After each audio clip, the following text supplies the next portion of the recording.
Hi, I'm Codie Elaine Oliver. I created the popular Black Love docu-series with my husband after seeing the lack of Black people in media and entertainment in happy, loving relationships. We were actually being told there was a Black marriage crisis. So I asked Black people who were married what it takes to make their marriage work. And after more than 200 interviews, I've heard it all.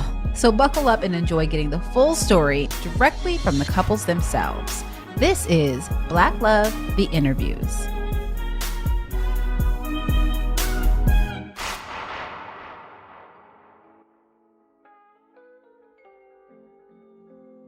Okay, well, how we met was we met at the Jay-Z and R. Kelly Best of Both Worlds concert. And I vaguely remember him because I think I had a boyfriend at the time. So I wasn't really looking at him like, but I guess he was looking at me. He had a girlfriend, so that's a little trifling, but it's fine. I was not interested. So when I met him, it was just like in passing. And then the first time I remember actually having a conversation with him, it was probably like 6 months later. And we were at a concert for a rap group that he was managing.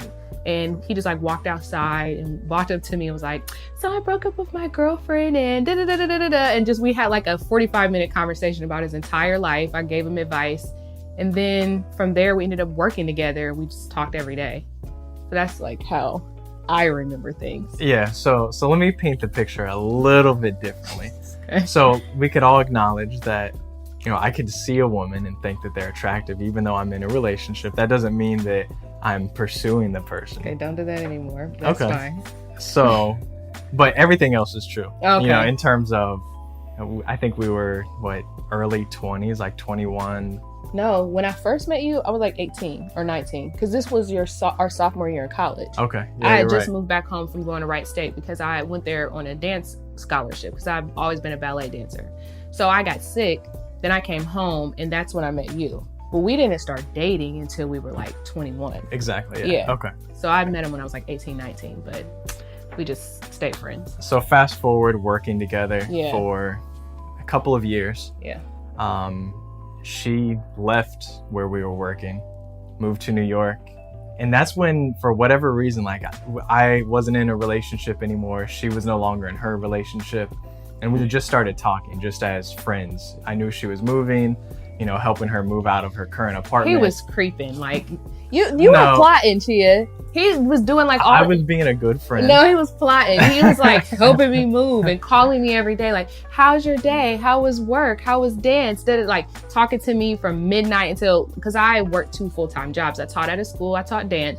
And at night I worked at a restaurant as a hostess. So the train stopped running. I would have to walk like 10 blocks at like 3 o'clock in the morning. He would stay on the phone with me until I walked to my apartment. And those New York as a streets. Friend. Those New York streets. Okay. You never know. So I was just trying to keep her company. So we would talk, and then she came back to visit at one point to see a new house that I had just purchased.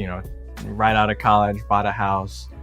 She came over, saw the house, and that's when she left. I guess I gave her like this magical hug of like caressing. It was very inappropriate. He like lingered, like when you give somebody a regular hug and you let go. He like gave me a hug and then his hands like grazed my back, and I was like, ew, like it just bothered me. And I told my friend about it. She's like, I think so. She was like, I'm going back to Columbus. I'm gonna give Chea a hug and see if he hugs me like that. So she went back and hugged him and came back, was like, he ain't give me no hug like that. It's just like, I think he likes you. And I was like, oh, okay. Because I was just not interested in dating anybody, because my sister had just passed away, so I moved to New York, and I was excited about like following my career in dance. I'd never been able to like go, and then when I found out he liked me, it kind of irritated me, because I was just like, he's nice, but I don't want to I just want to focus on myself. But he just won me over. I've always found her attractive. Okay. But it wasn't like I was pursuing her from the moment that I met her. Like she mentioned, she was in a relationship, I was in a relationship, but as those ended, it just allowed us an opportunity to, kind of like seek out those feelings. So, it was very much so a friendly relationship. We worked together, so we knew like what was going on in each other's lives, and that just helped build our bond prior to us even dating. Yeah. So, when we started dating, I think, I came in at a time in her life where she was growing and exploring, and she had just moved to New York. It was a long distance relationship, and everything about our communication and our relationship at that point was just strictly it was complete joy, right? So she was doing her thing, I was doing my thing, and just, you know, continuing to grow in my own right. And I think that that's where there's so many different theories about what makes love work and what makes relationships work. But when you're least expecting it, or when you're happy in your own right and you could come together under those circumstances, we were both growing, experiencing different things, but still somehow we were able to come together. And that's really just, I think, what's made our relationship positive through and through. I think for me, because I was in New York and I was focusing on my career, when I found out that he liked me, like I said, like I was like really turned off by the fact, just because I was just in a relationship with somebody like 6 months prior, and I was with that person for like 7 years. So I'd only had one boyfriend, and my mom was just like, you need to worry about yourself. So when I noticed that he liked me, I pulled back and I tried to keep it like super friendly. But he's just a really nice person. So after a while, you know, my mom was just like, when someone like that comes in your life, you just have to just give it a chance. And the other thing for me too is I never wanted to date anybody outside of my race. So for me, if they were Black or Hispanic, I was fine. But that was like very scary for me because I just didn't want to deal with it, you know, and just being like a Black person in America, a woman, there's experiences that we have and it's hard. You want to be able to relate to your partner. So when I would talk to him as a friend, just about my experiences and just vent to him, he was very open to it. He's always been very open to learning about our culture beyond what's on the television. That was one of the things that was like a turn on for me. Like, oh, okay, he's like really educated and smart and open and worldly. So for me, I think it was just him being himself. I just slowly just let go and just let it happen naturally. And before I knew it, I looked up like, dang, I miss him. Like, when are you coming to visit me? And she tried. She tried to offer me I tried to hook him up with all of my friends. Of friends. her friends. I mean, 3 that I know of, she tried to offer me to and said, well, why don't you date this person? Or this person's really nice. You should really, like, why do you want to talk to me, right? At least 3 of her close friends. Too. I have a friend who's Tibetan. So I was like, oh, he's half Asian and she's Asian. That's perfect. So I tried to hook them up. And he was like, I do not want to date her. And I tried to hook him up with my cousin, who's also my best friend. She's beautiful. And when he was like, no, I was like, okay, you're tripping. Like, she's gorgeous. Like, anybody would want to talk to her. When he said no to that, I was like, he must really like me. So then after that, my friends were like, can you stop trying to like hook us up? Like, he's not interested in us. So I was like, okay, I guess he likes me. I'll just try and see what happens. I wouldn't say that I was colorblind at any point in time. So I grew up in a very small town in Ohio. There was one other Asian family. My father's Cambodian, and then there was basically like one Black family, the McKnight. And they all played basketball. And there were 4 brothers. They all played basketball. And that was literally it. Everyone else in the town is predominantly white. So I can't really say if I was colorblind. It's just there was no other color, right? So when I went to school at Ohio State, I was still in the relationship that I had from high school. And, you know, once I exited that relationship, that's when I kind of really started to consider, you know, what do I want in a relationship? And it was never a situation where I considered who do I want to be with based upon their skin color. It's what do I want out of a woman that I want to be married with? And that's where I think a lot of us, you know, our relationship aligns. You know, it's not like we're from the same family backgrounds, but financially, I think we're similar circumstances, both of divorced homes. Family is hugely important to us, and we share a lot of the same core values. Physically, there's differences, of course, but I mean, what really matters is where we're aligned. You know what? Like, part of it is physically. I mean, she was beautiful. But it's also because of what I knew of her, you know, because I knew her just through friendship and through, you know, mutual parties. I think that's what attracted her to me as well, is that she knew what I was about. So there's no guesswork of how is this person in a relationship, because we already knew, like, we saw it with our own eyes. And that's where I think she always jokes and says, oh, he was creeping because he knew about, you know, how I handled myself in my past relationships, et cetera, et cetera. But I mean, it's just like you had the cheat sheet, like you knew the answers to the test. Yeah. And that makes it that much easier to pursue it. So that's what I would say in terms of, what made me attractive to her is, her physical beauty, but also, just knowing the type of person that she was. So the type of man I was looking for was definitely like brown-skinned man with locks, and he burned incense and was listening to Talib Kweli, because I was like straight backpacker hip-hop breakdancing girl, like legit, always have been. I was a tomboy. I mean, I knew all the lyrics to like all the raps. I have an older brother, so he introduced me to music, and obviously at that time it was like rap and real hip-hop music, and so I just felt like I was gonna have like a brown sugar, you know what I mean? Like we were gonna lay on the bed and like recite rap lyrics back to back. No. And that's what, with him, I was like, where are we gonna connect? Because music was such a huge part of my life. But ironically, that's how we connected, through music. I mean, he doesn't know some of the greatest hits. And he said the first rap album he ever listened to was Salt and Pepper. And I was like, what? Do you know how many albums came out before that?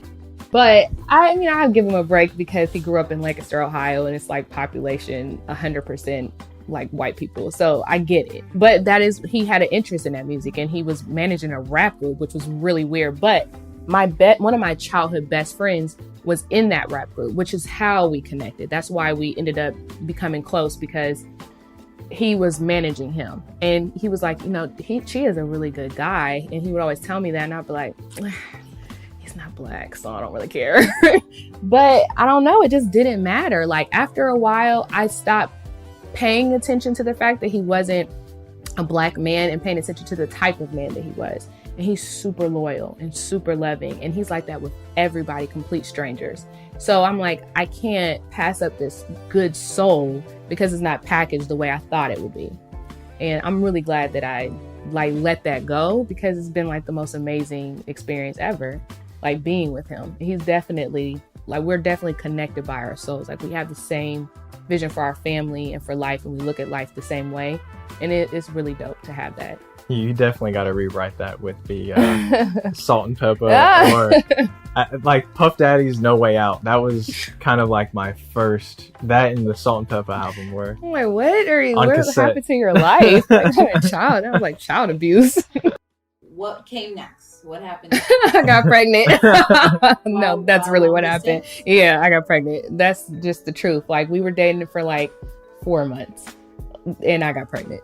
And I stayed in New York until I was like 6 months pregnant, because I had a contract with the school to teach dance. And I just did not want to come home. I was like, I'm just going to dance, because I was moving there to try out for Alvin Ailey. Like that was my dream. And when I got pregnant, I was just like, God, just be trying my life. But then I was like, okay, he also didn't tell me to have unprotected sex. So that's what happens when you have babies. This is not God's fault. It's mine, right? That usually leads to babies. So I couldn't blame God. I had to blame my decisions. But I was also told that I was never going to have a child. So for me, I immediately knew that I was going to keep the baby. It was never a question. And I literally got pregnant a year after my sister passed away. So I just felt like, it was like a very spiritual situation for me. And he kept asking me to come home, and I was like, no. Because my parents were separated. My parents are best friends though. Like I've never seen them argue. They separated when I was 2. I never felt like you had to live with the person you had a baby with to have a healthy, loving childhood. Like that's not my experience. So for me, I always felt like when I had a baby with someone, I wanted them to be my best friend, someone who respected me and someone who had the same vision as me to raise a child. But I didn't necessarily feel like we had to live in the same exact home. So he, even though his parents were separate, they both got remarried. And I think marriage was just different for him. And I was just like, no. Like, I don't want to move home. I don't want to live with you. Stop pushing me. But he was like, I'm going to take care of you and our baby. Like, you need to move in our home with us, and I'm going to be there for you. And my mom was like, well, I didn't ask your dad to leave. So you're like, she's like, I didn't willingly want us to not be together. So she was like, you need to move in with him. Like, he wants to be there for you. And that's one of the things I love about my mom. Even though she was a single mom who raised 4 children, she never encouraged us to be like, I don't need a man. I just developed that on my own. But she was never like that. She always made us respect our father. I have a great relationship with my dad. And I just moved in with him because he made me, basically. But I'm happy I did, because he's a good dad. And I didn't realize what I was missing out in until I had my daughter. And I was like, dang, I missed a lot of stuff with my dad by not living with him. And he's like, from when I had the baby, like he was by my side the entire time, held my hand, like the best partner ever to everything. Like he's been there with me. He helped change her diapers. He woke up. I changed the diapers. Oh, right. I didn't help. Well, we had a deal. If I had her, then he had to change all the diapers until he went back to work. So he did. Like I didn't change one diaper until he went back to work like 6 weeks later. So, I mean, I pushed her out of me. It's fine. You know. It's not a big deal. I feel like that's pretty fair. Right. But he's an amazing dad. And that just made me fall even more in love with him after that. At that point, there definitely wasn't talk of marriage. No. And it's just because, actually, you know, I take that back. There was talk of marriage, but it was, we're not getting married because we're having a baby.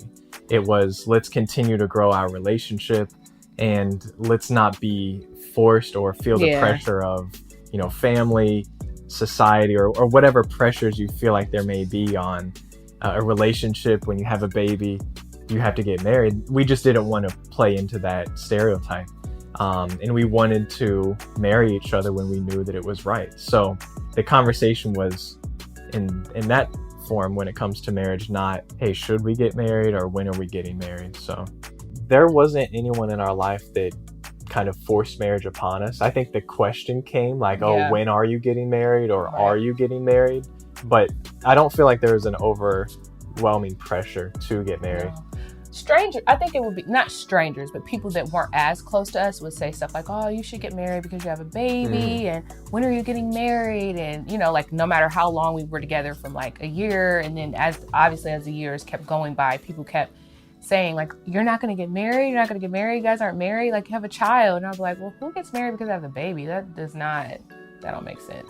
So, and usually, it's not to be funny, but all the people who like wanted us to get married were married. None of them are married anymore.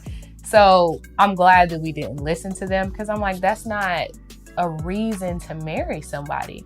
And for me, like, I don't know, his family, on his dad's side, most of his family has arranged marriages. So I felt like that's definitely a different perspective of marriage. It's completely different. It has nothing to do with religion or faith or anything. It's more like we're bringing these two families together. We want to make sure our incomes stay together, or, you know, combined. So that was like what I gained from his family's version of what marriage is. It's, you need to marry a Cambodian girl, and it needs to be somebody we know, or you want to bring someone here for their family. So it's like a business transaction. And then for me, I am not the most religious person. I was raised Muslim. My dad is Christian. And my mom, as we got older, she became more spiritual and less religious. And so did I. So I didn't have a religious obligation to get married. And I feel like I'm not going to, like, people would be like, well, what about God? I'm like, well, God told us not to fornicate. So we're past that point. And I don't feel like getting married is going to right my wrong and be like, oh, well, now he forgives me. Like, no, I feel like I've committed myself to someone. We have a family together and we live together and we're raising our child. And we've openly said we're not going to be with other people. Like, this is it. So I felt like I'm married. Like, this is my life commitment to someone. And I don't have to go downtown and have it legalized or have some pastor or somebody I don't know marry me because people believe that that's what God wants for me. I just feel like that my relationship has been blessed because we were very intentional and we knew we wanted to be with each other and we committed ourselves to each other. And I felt like it was legitimate. It wasn't us, it was other people who tried to make us feel like our relationship was not legitimate because we weren't married. And that was irritating. Sorry. Yeah. Hi, everyone. I know you're enjoying hearing from this couple, but I had to take a minute to answer a question we always get asked. Where can I watch the Black Love docu-series? Where can I watch Black Love shows like Couch Conversations, Doula Dads, Male vs. Man, Moms with Coffee? Well, Tommy and I created a solution. The Black Love Plus app is available to download now for free, thanks to our friends at Target, and it includes all your favorite Black Love content, including some of our live events that you might have missed, filmed for you and available now on Black Love Plus. You can download it wherever you get your apps, Apple TV, Roku, your Android, your iPhone. Just do it today. Download the Black Love Plus app.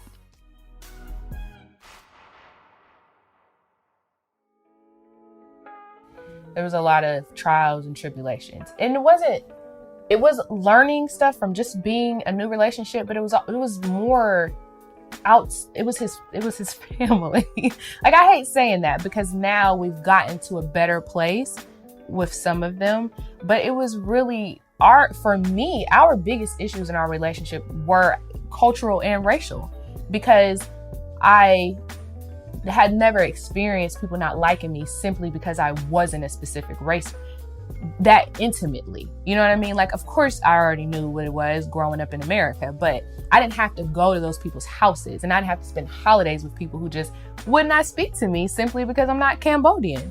And so I felt like he should have defended me, but it was his family. So I think that we both went through a really hard time where he felt like, this is my family, and how do you go against your family? And me feeling like, I'm your family, we have a child together, and you need to defend me. But I got to a place where I didn't expect him to defend me anymore. And I think that's how we got over it. I just started defending myself and speaking up for myself, because I felt like I have a great relationship with my parents, and they didn't make me choose. And I don't know what it's like to have to deal with that. So I allowed myself to be the bad guy so he wouldn't have to, but I was okay with that, because I'm like, at the end of the day, I go home to my family and they love me. You have to talk to these people. I don't have to talk to them if I don't want to. So those were like our biggest issues. And I think after we got over that, we were like, okay, we're good. And I think our commitment really just was strengthened through all that. So, every relationship period is a struggle, from just the very basic standard relationship, let alone the fact that, we had our daughter, 4 months after we were dating, she became pregnant. So that's a challenge in itself. We were 22 years old, so extremely young parents. But then on top of that too, to be in an interracial relationship where you have, the tensions and the struggles like she mentioned, that's like an additional trial. And I feel like if you could survive that piece and you build yourself up in that interracial relationship, or just having the cultural differences, you can make it through a lot. It's more than just your standard relationship. That commitment was really fortified from that beginning stage. Yeah. So during that period, just trying to figure out how to make the process work, or how to bring our family together, that was a tough time. We had discussions that turned to arguments, that turned to, us really just focusing on the bond that the three of us, meaning her and I and our daughter, would have, knowing that at the end of the day, as long as we are safe and comfortable and strong in our family unit, that people will eventually see that. The family will eventually understand it, and those that dislike it and just choose to dislike it will continue to, but those that see us being strong regardless of the fact, they acknowledge it and they honor that. But I definitely thought about, when is this going to be over? How do we, is there a certain amount of time that has to go by before, we have like the clarity, or like that sign of approval from the powers that be, or, from like the elders of the family and whatnot? I don't want to say the family, like it was every single person, because it wasn't. Right. But it was people that were very influential to everyone in the family, important people of the family. So I think what's changed is my relationship with his father is really good, but it's just difficult because his wife does not like me, which is hard, because there's so many dynamics to that, because it's his son, or, it's his dad, it's his stepmom who helped raise him, and they had an amazing relationship prior to him dating me. And you know what the thing is though, with me, I'm very intuitive. And so it's really hard for me to take something personal, because I always think of all the dynamics. So I think about if I was somebody's stepmom and I raised them and we had a great relationship, they started dating somebody that I didn't like. Granted, we were only dating for 4 months and I got pregnant. So anybody's parent would be like, who is this person? Or what are you doing? Or why are you doing this to your life? They wanted the best for him. And we couldn't see, who would have known that would have turned into this? So when you give your children advice, you're giving them advice based on all that you know, what you know works and what doesn't work. So initially it didn't bother me that they were upset by our relationship because I get it. And my mom is a bit of a hippie. So she's a little more like, yeah, it is what it is. You're pregnant. Okay, you're keeping it and let's move on with life. Like that's just her motto of life. Everybody's parents aren't like that. So initially I think it didn't bother me, but when she's never, like some people in his family just wouldn't give me a chance. They didn't get to know me. They wouldn't talk to me. And they still don't. Some of them didn't come to our wedding, but his father did, and his real mother did, and a lot of his cousins and everybody did. And so those relationships have continued to grow, and the ones that haven't, I don't think they ever will. But that's not my issue because I know that I've only given love. And so I can't do anything else with that. You know what I mean? Like you can only give out love. And if it's not returned, then that's just their choice. And I would say too that exactly how she explained both sides of like how my parents would view this situation, that's what is so enamoring to other people towards Ashley, is how, you know, she could diagnose a situation and she could hear the story from the person, but also give them the perspective of, you know, the person that they're probably complaining about, right? So like that personality and her ability to communicate is what eventually will win people over if they're given a chance to. Like exactly how she explained it, and her communication is one of the biggest reasons why I fell in love with her. She's just unbelievably caring, unbelievably able to just sense a situation and just diagnose it and move forward from it. I'm not a dweller. No, it was 6 years when you proposed. Who's counting, right? Nobody. So how did that come about? So how did you know it was time? I knew that it was time for a while. Probably for several years, probably like 3 years. I knew that I wasn't going to be in any other relationship. I was completely committed to our family, to our relationship and our bond together. But we kind of went through a phase where we were just talking like, what's marriage going to change? Yeah. Why do we need it? And we both had that mutual understanding of, yeah, it's not going to change anything. We're going to love each other the same. Our commitment is going to be the same. Our family dynamic is going to be unchanging. So what are we doing it for? Is it for other people? Let's not do it if that's the case. And I don't know, if I sat and thought, I would probably have the answer as to why I decided to propose.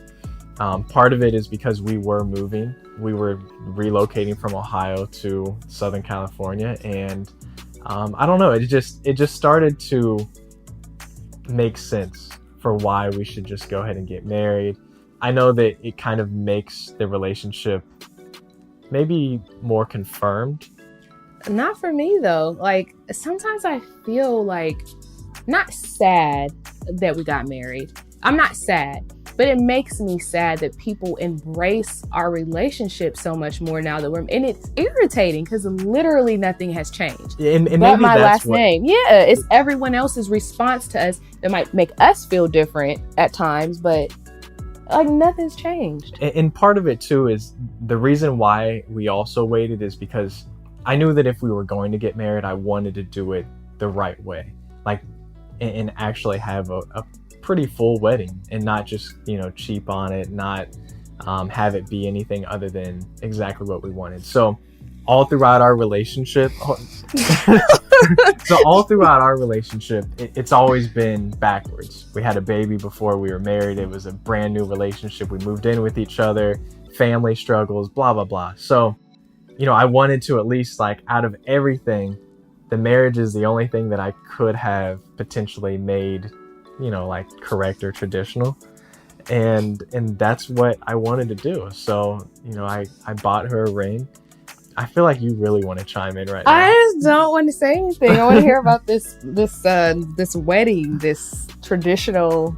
So anyway, I'll go to the proposal. On October 17th of 2015. I think so. 14. Know. Okay. Because we just got married. Yeah. October 17th, 2014. That was my 30th birthday. Actually, it had to be 2015. No, it just turned 2016. And we got married less than a year from your birthday. So it was 2014. Okay. We got married in 2015. Okay. We proposed in 2014. Okay. Really happens. So anyways, we had a going away party. Our family, we were moving to California. All of our friends, all of our family was there. And I just knew I wanted to have an opportunity to celebrate with everyone before we left. So I proposed to her secretly, arranged everything. The only other person that knew about the fact that I was going to propose is our daughter. And she didn't tell me. She didn't say. No. I showed her the ring right when I got it. I said, "Do you like it? Because if you like it, I'm sure Mommy will like it." She knew about the ring for about 2 months. And just never said anything. Never said anything. And then our best friend Jerome knew about the wedding. He helped kind of coordinate it. I know Ashley well, but he also knows her taste really well. So he kind of helped, orchestrate a lot of the pieces and parts and made sure I wasn't forgetting anything. So on that day, I proposed with all of our family around, and it was wonderful. It was amazing. It was a really great sweet. send off for us. It was beautiful. Yeah. I'm glad you did it. We were in a place where it wasn't like, I didn't give him an ultimatum or ever like be like, oh, you have to, marry me before I just was like, we're together and he loves me. He's always been committed to me. I've never questioned that. So I just didn't feel like it was going to ever happen too, because it just was like, oh, we've been together for 6 years and we're moving. So it was like, I think casually at one point, I think I said to him, I'm not moving unless we get married or something like that. And then like he was like, oh, I accepted the job. I threw the going away party and it was a going away / birthday party for him. So I wanted to do something really special for him and with all of our friends because I knew we were leaving. So at that point I was like, okay, I said that, but he knew when he was like, oh, I accepted this position. I was like, okay. Like I never was like, I'm not coming. I just thought I said that casually like 7 months ago. Then he told me he was getting the job and we were packing up our home and I planned to go on a away party. So I was like, okay, well, he clearly didn't take that seriously and neither did I because I'm packing up. So I just thought, all right, whatever, like it's not going to happen. And I was okay with that though. Like I think some of my friends started getting married and it made me feel like maybe I should. Mm-hmm. And I think that's honestly what it was. Like I can be real and be like, I was completely fine until my friends were like, oh, look at my ring and I'm engaged. Dude, I'm planning my wedding. And I was just like, do I want that? But then I was in some of their weddings and I was like, I don't want that mess. And I look at some of their relationships and like, I definitely don't want that. So I was like, oh, we're good. But you were definitely surprised because... Oh, yeah. I didn't think it at all. No, I'm terrible at basketball, but I have a mean pump fake. And I definitely pump faked you a couple of times. Oh, right. So bad that I didn't even know I was doing it. Yeah, he like fake proposed to me like 5 times. Yeah, it was like an accident. Like we went back to New York multiple times with our daughter. He took me on this boat ride. He like dug in his Central pocket. Park on the lake. Yeah, and he rowing. put out his phone like, I need to take a picture of this view. And I was like, but this happened multiple times. So I was like, okay, you accidentally didn't, like you kept setting me up like you're gonna propose and you didn't. So I'm like, it's not happening. He doesn't get it. I just let it go. Was that intentional or unintentional? Completely unintentional. It's just goofy, man. It was such a mean pump fake. I had no idea I was doing it. Oh, when I graduated from college, he threw me a huge graduation party. And then he stands up in front of all my friends like, I need to make an announcement. So all my friends are like, oh my God. And they're pulling out their cell phones. And he gives this speech, this like, I'm so proud of Ashley for graduating. And everybody was like, and then put their phones down. I was like, I said, listen, don't do any more speeches. Okay, or any more like because he's not romantic. That's not his thing. That's not how he expresses love to me. He expresses love through like, you're not. Oh, okay. Say anything. You're like one romantic thing a year. I'm affirming everything. Oh, you're saying okay. Right So that's like if someone who isn't romantic, that's not their nature, and they do something like extra spectacular, you're gonna think like, oh, something different is about to happen. No, he just thought it would be a good idea to take me back to New York on a boat ride. Like, why? That was Central Park. We were rowing. They have some of the trees that hang over. And I was like, oh, this is a great spot. Yeah, he said that. He's like, this is a great spot. I'm like, for what? And then I was digging in my pocket and I just couldn't get my phone. She must have thought it was a ring box or something. That was like in 2012. Yeah, I'm good for a couple of years. A couple of really romantic moments. When he proposed, which was really romantic, our wedding is once a year. Like I said, it's fine though. Like I don't need that. And I know he loves me because his his love language isn't gifts. That's not what it is. It's I don't know if being there is a real thing, but being there, being present, and like paying bills and being responsible. Like that's how he expresses love to people, being loyal. I need that. I would say her love language is absolutely words of affirmation, and she doesn't need gifts and she doesn't expect gifts, but I think that that's one reason why that love language works so well with her.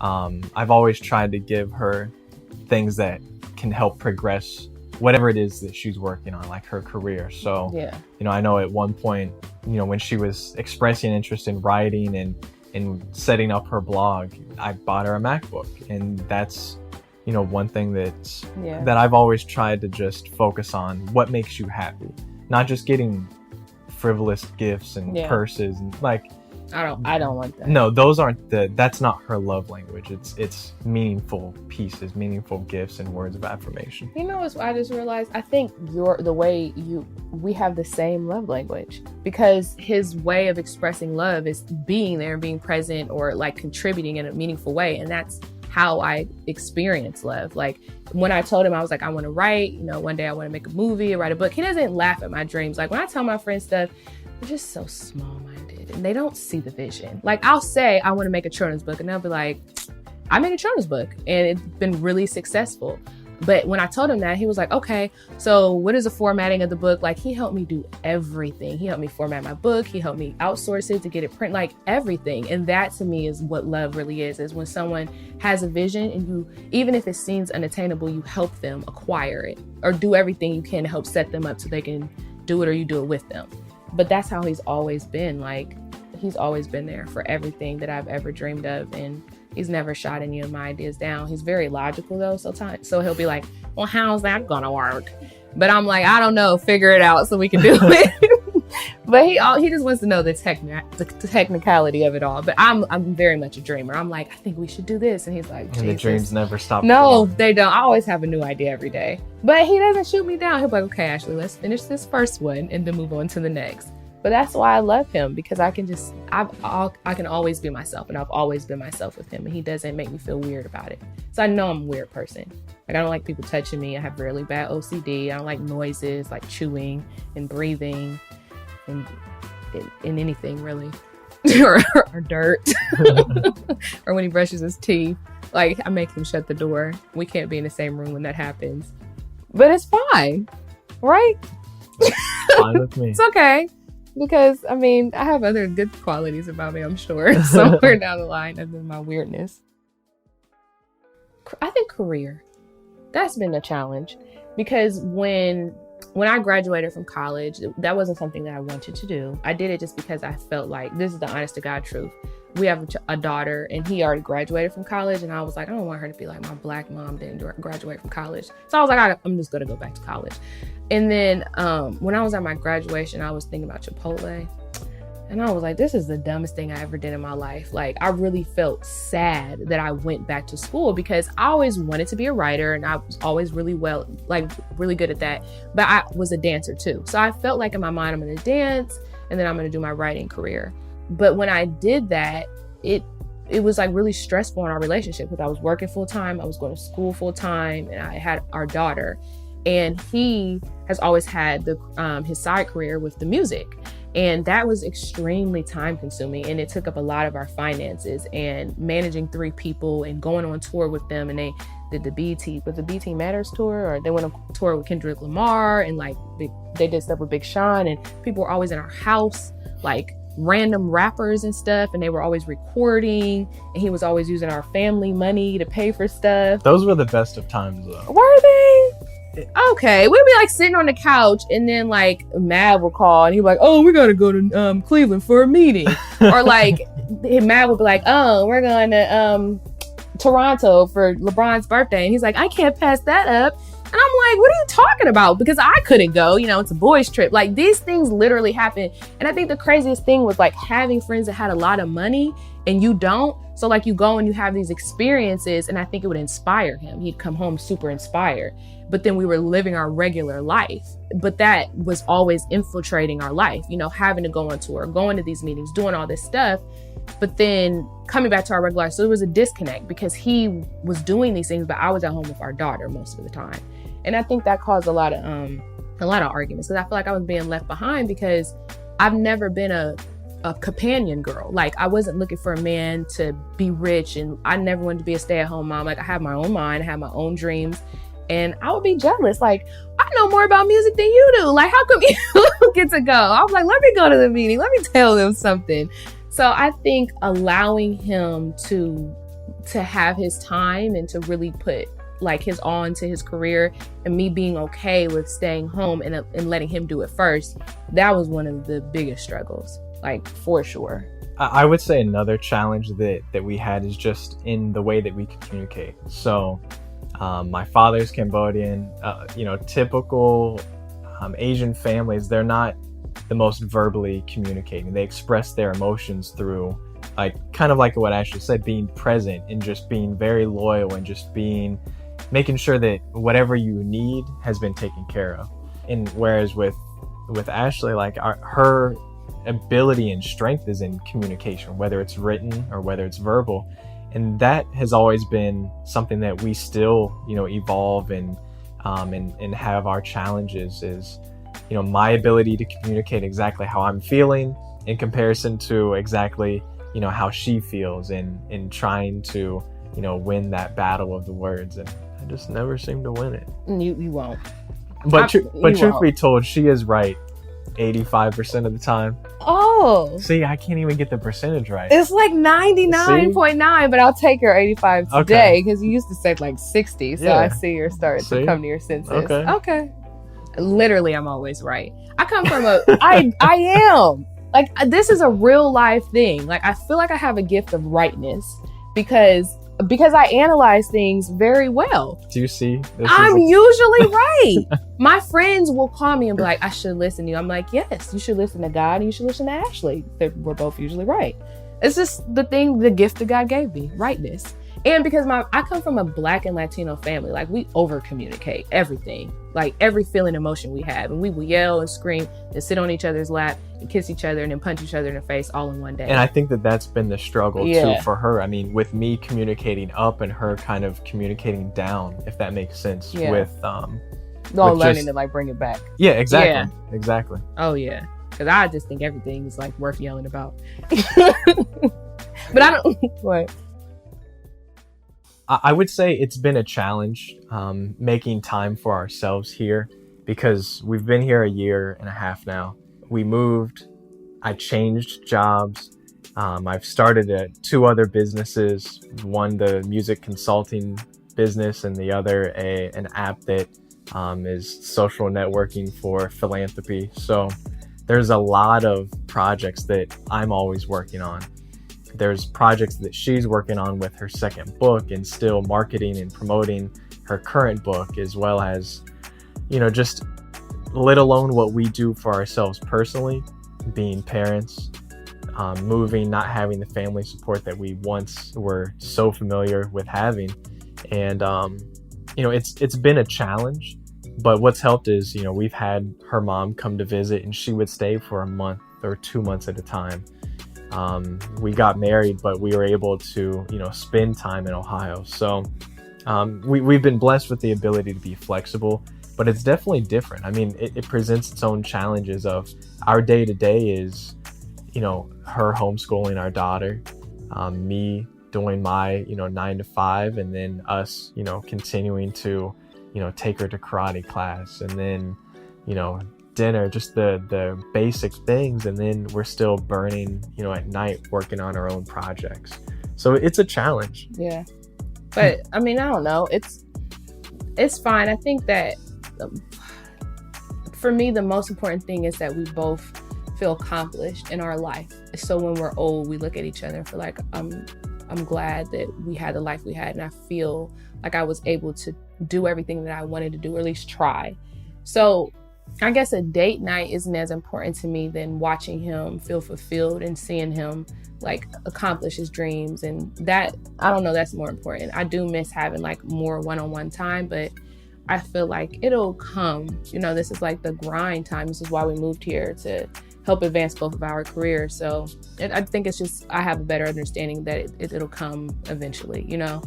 So it is what it is right now. And it's crazy though too, like our quality time with each other has become smaller, but our relationship as the two of us and as our family has still gotten stronger, even through everything that I just mentioned, with moving, with not having as much family support, being isolated here.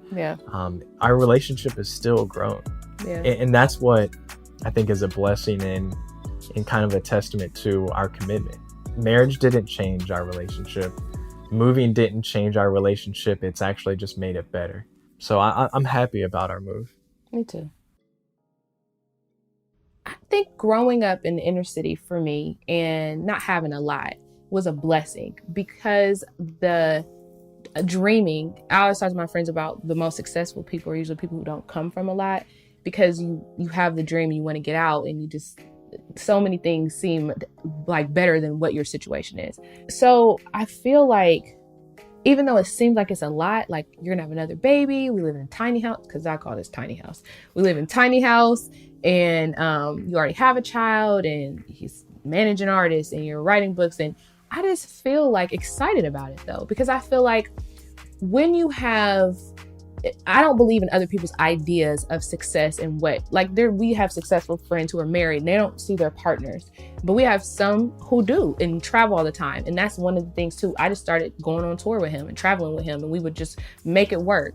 So I'm excited to see where our careers take us and where we take our children, because my family is the most important thing to me. We always put each other first. So I think seeing it manifest is exciting to me. It's not really scary. It's like, I can't wait to show people. That's my biggest thing, is to show people, like, you don't have to give up your family. You don't have to give up your faith or whatever it is to have things that you want in life. You can have both. You have to just determine the levels and, you know, how much of it you want. But I'm excited for people to see that, to just women too. You can have a child and can have your career. You don't have to give it up. And that's what I want to inspire people to do, is like, especially women, like, don't stop. Don't give up your dream, and you can still be a mom. You might have to take your kid to work with you, but it is what it is. Like, it'll work out. And I that's what I think is going to happen with our next baby. It'll just fall in line like our daughter did. You know what's crazy too, though, about that? I just started thinking about it when you mentioned it. You kind of discovered Ashley through her blog. And a lot of people have discovered, you know, you or myself or just our family through social networking. And it's so crazy to think about it, because being in an interracial relationship, some people think that it's the greatest thing in the world, and they want to seek out, you know, they want to seek out a non whatever, like if you're Black, they want to seek out a non-Black partner, or if you're of this culture, they want to seek out something different. And I always look at those situations, and I think that it's great, but I also think that you have to acknowledge that you're still going to have those same struggles as a relationship, plus you're going to have everything else because of the differences between cultural, you know, changes between you and your spouse or you and your partner. But it's also inspiring because it gives us an opportunity to share our voices with other people. So whether it's people who have similar families, whether it's people who have a similar relationship, it's also like pressure too. I mean, to be candid, there's so many of our single friends that are like, oh, I want what you have. And I'm like, you don't just get it. You don't just go and get this by seeing a woman and it just happens. You know, you really have to work for this. You know, I remember, you know, Jamil mentioned, you know, he would come over and hang out at the house, and it's like, man, I just want this. You know, I want to hang out, watch TV, be with my family, and be in a nice house. It's cold outside, it's wintertime, but there's a fire going, right? And it sounds so sweet, and it really is. It's wonderful, but every single part of that was work. And I think, like I said, it's pressure, but it's so rewarding to be able to share that story and to hear people that, for whatever reason, whatever ticked with them, they feel connected or they feel inspired by, you know, whatever it is that they pulled from us. Yeah. It's funny because how maybe like 5 or 6 years ago, MTV was doing something. And she blames me to this day because I They guess were the gonna casting do director. True Life. I'm in an interracial relationship, and the casting director talked to me, and she just loved She me. loved She her. talked to Chea, and she was like, "Never mind." This is what she says. Now, That's really what happened. but listen, she thinks that I told them I didn't want to do it. I think you did. And I didn't. Like meaning I did want to do it, and I did not tell her I didn't want to do it. I just answered the questions as is. And it's funny though, because there's been so many of those situations where I feel like we've had opportunities to discuss, and we've had opportunities to kind of be like representative of whatever community, right? And it's been fun, but I think that I don't know, like I think that that's been something where I've grown accustomed to. I'm a fan of social media, of course, but I just share differently, and I have a different filter, and I don't have quite the artistic eye visually that she does, so I kind of let her lead that piece. But it's so interesting, and it's so kind of it's funny to see the people that kind of buy into what it is that you have. We're not selling anything. It's just, this is just who we are. But that's why I try to be honest with my blog, and I try to talk about real things that happen in our family and real situations, because I don't want people to believe. I don't really want to be the poster child for interracial relationships, because I'm not really the biggest advocate of it. And that throws people off, but I'm like, it's not that easy. And I don't like when people date outside their race like it's a fetish or a fantasy. Like, that bothers me, because I love Black people. I love Black men. I think they're beautiful. So, and he understands that. Like, I don't want him to feel like he's my token, like, savior. That's not it. Like, I love you because you're a good person, but there's a lot of good Black men too. And I try to get that point across, because it often hurts my feelings when people compliment my relationship because he's not Black. Right. That irritates me. They're like, oh, well, it's because you have white men, or he's white and Asian. Or I need to go get one of these. I'm like, no, you need to get you somebody who loves you and who's faithful to you, regardless of what they look like. So I think that's why I try to share that love is something it is beyond color, but you have to have more than love to make a relationship work, especially if you're going to date outside your race. It's just super important to be strong. You have to be strong in who you are, and your relationship has to be strong. Yeah. And I think, I like the attention that we get, because I think it's well deserved. And I'm not afraid to share like those pieces of our family. Like, I'm not afraid to share, the greatness that I have in her, or, the aspiring talent that Amira has. Like, those are things that are worthy to share. Like, I'm happy to share those pieces of ourselves. I learned that I was not as kind as I thought I was, and that I wasn't as patient as I thought I was, and that I'm more patient than I thought I was. I think being with Chea has encouraged me to let go of a lot of stuff. I used to make everything a big deal, or just be really bothered by every person that I interacted with, and felt like I would take their energy with me.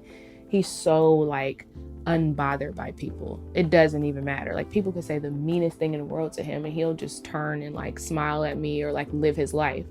So I learned to be just let stuff go more. And it's been the biggest blessing, because I feel like my life is much easier now.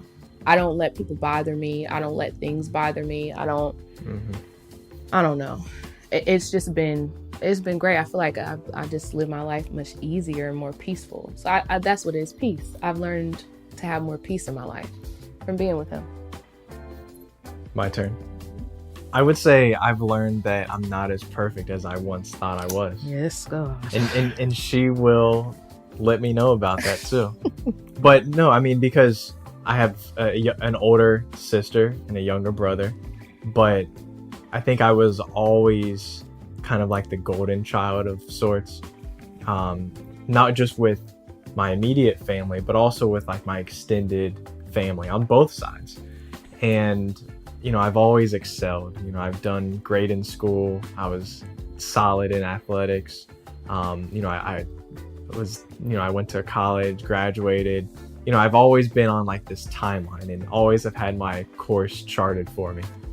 But, being in our relationship, I've just realized that there's areas where I thought that I was good, but maybe you're only good with the people that you're surrounded by, right? So I was great at communicating around my family, but when you're amongst people that excel in different areas, I mean, you just realize your deficiencies. And she's kind of helped me realize where I need to improve. And not just between our relationship, but just outwards, you know, with my career or just personal development. And that's what I would say I've learned most, is just areas of where I thought that I was once perfect at, but areas where I need to work on and areas where I need to improve. And she's always challenged me. And that's something that you need in a relationship. Isn't someone that just says you're great or that they love you just because of how you are at this point in time. Like, we've always evolved. We've always changed, and we've always grown with each other.